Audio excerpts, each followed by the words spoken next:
VIP நிறுவனத்தின் புதிய படைப்பு. திருச்சி சந்திப்பிலிருந்து 20 நிமிட பயணத்தில் திருவெரும்பூரில் சுற்றிலும் குடியிருப்புகள், பிரபல கல்வி நிறுவனங்கள், புகழ்பெற்ற தொழில் நிறுவனங்கள் என உலகத்தர வசதிகள் நிறைந்த பகுதியில் பிரம்மாண்டமாக உருவாக்கப்பட்டுள்ளது VIP வந்தனம் வீட்டுமனை பிரிவு.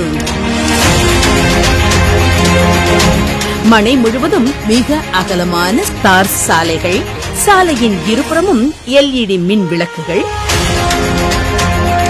அழகிய மரக்கன்றுகள், குழந்தைகள் விளையாட்டு தளம், தரமான பாதுகாப்பு சுவர்கள், வரிசையான குடிநீர் குழாய்கள், மின்சார வசதி, முறையான பராமரிப்பு, வாடிக்கையாளர்கள் மனையை சுற்றி பார்ப்பதற்கென எலக்ட்ரிக் கார் வசதி, மிகப்பெரிய அளவிலான வாட்டர் டேங்க் என உடனடியாக வீடு கட்டி குடியேற தகுந்த நிலமாக உலகத்தர வசதிகளுடன் பிரம்மாண்டமாக உருவாகியுள்ளது VIP வந்தனம் பிரீமியம் வில்லா பிளாட்ஸ்.